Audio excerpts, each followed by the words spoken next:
Welcome to the Literary Criticism and Theory lesson on Contemporary Literary Theory. In this lesson, you will learn about some basic issues of contemporary literary theory and the basics of postmodernism. We find ourselves in an era defined by post-structuralism, postmodernism, postcolonialism, each contributing to the rich tapestry of contemporary theory. This period marks a radical departure from previous intellectual paradigms, challenging established norms and proposing new ways of understanding language, culture, and power. Post-structuralism, with its roots in deconstruction, psychoanalysis, and Foucault's discourse theory, stands as an enlightening approach towards radical critique, pushing the boundaries of what we consider the structure of thought itself. The journey from structuralism to post-structuralism is a fascinating voyage through the landscape of critical thought. As we navigate this terrain, we encounter the seminal works of Derrida, Lacan, and Foucault, each offering a unique lens through which to view the complexities of language, identity, and power. This intellectual ferment of the mid-20th century brought to light the limitations of structuralism, paving the way for a more nuanced understanding of the interplay between text, reader, and context. In the wake of European empire's decline, postcolonialism emerges as a critical reflection on the cultural, economic, and linguistic legacies of colonial rule. This period of introspection and identity formation brings forth a wave of new national narratives, challenging us to reconsider the impacts of colonialism on the processes of decolonization. Through post-colonial criticism, we engage with the voices and stories that were marginalized, exploring the complex dynamics of power, resistance, and identity in a post-colonial world. The exploration of subjectivity in contemporary theory unveils the profound influence of psychoanalysis, revealing the depths of the unconscious mind.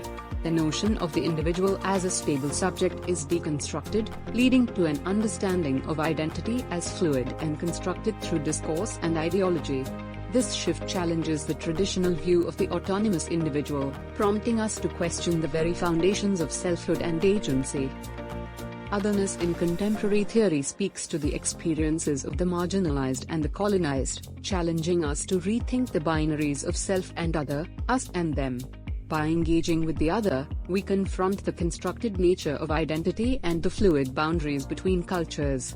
This engagement fosters a deeper understanding of difference and the shared humanity that binds us together, despite the divisions of race, gender, and ethnicity.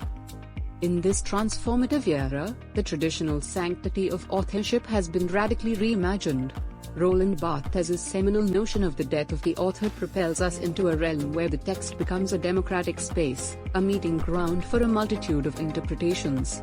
Language, in its boundless complexity, offers a plethora of paths for exploration, dismantling the hierarchy between author and reader, and inviting us to revel in the pleasure of the text, where meanings are not fixed but are constantly in motion, guided by the dance of signifiers. Representation, a driving force of literary and cultural analysis, emerges as a domain fraught with challenges. The inherent instability of language, as explored through deconstruction, reveals a landscape where meaning is always deferred, always beyond reach.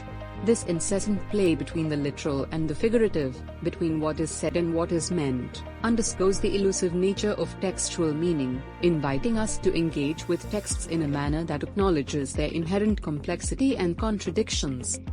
The leap from modernism to postmodernism signifies not merely a chronological progression but a profound transformation in our cultural fabric.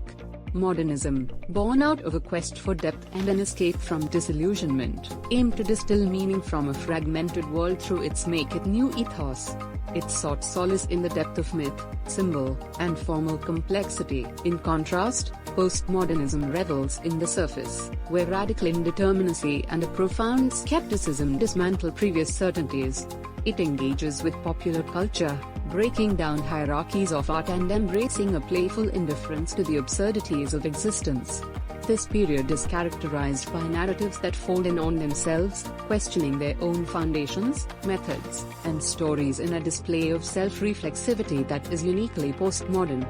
At the philosophical heart of postmodernism stand Jean-François Lyotard and Jean Baudrillard, whose ideas challenge the very ground upon which we stand. Lyotard, in the postmodern condition, deconstructs the grand narratives, those overarching stories we tell ourselves about progress and rationality, exposing them as repressive illusions that constrain our cultural plurality. Baudrillard dives even deeper into the postmodern psyche with Simulations, where he explores how media and technology have eroded the distinction between reality and simulation. This loss of the real, according to Baudrillard, has plunged us into a world where images and signs have become untethered from their reference, leading to a hyperreal existence defined more by media representations than by tangible realities. Navigating the train of postmodern literature, critics Sihab Hussain and Linda Hutchin provide invaluable insights. Hussain envisages postmodern art as an arena of anti-elitism and anti-authoritarianism, where communal participation and self-consuming irony reign supreme.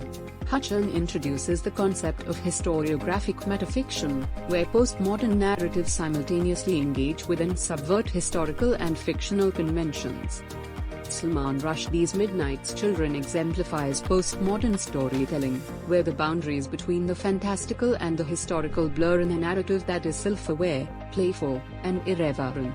Rushdie employs textual play, parody, and a hybridization of styles to question conventional narratives, celebrate cultural multiplicity, and explore the fluidity of personal and national identities. This novel, along with other seminal works of postmodern literature, challenges readers to embrace the chaotic beauty of its narrative complexity, where reality is intertwined with dreams, and history is subject to the whims of memory and imagination. The intricate relationship between post-structuralism and postmodernism reveals a shared foundation in their quest to deconstruct established norms and narratives. Both movements engage in what can be termed the logics of disintegration, where the solidity of structures, be they literary, cultural, or philosophical, is questioned and unraveled. This shared skepticism toward meta-narratives and the notion of an absolute truth or reality underscores a critical stance toward modernity's reliance on reason and objectivity. Yet, each movement navigates these questions through distinct yet overlapping paths, offering a rich tapestry of critique and reflection on the nature of knowledge, power, and existence in the contemporary world. The global ramifications of postmodernism challenge us to reconsider notions of identity, culture, and reality itself in an increasingly interconnected world. Postmodernism, with its emphasis on pluralism and relativism, offers both a critique of these global dynamics and a means to reimagine the possibilities for cultural expression and resistance in the face of homogenizing forces. As we navigate this postmodern condition, we are compelled to confront the complexities of our global civilization, seeking paths toward inclusivity, diversity, and meaningful cultural engagement. And that's it for now. We conclude this lesson. For additional information on this lesson, please look at the content below the video in the online course. To get a list of the important questions and their answers for this lesson, please refer to the guidebook by our publications provided to you with this course for free.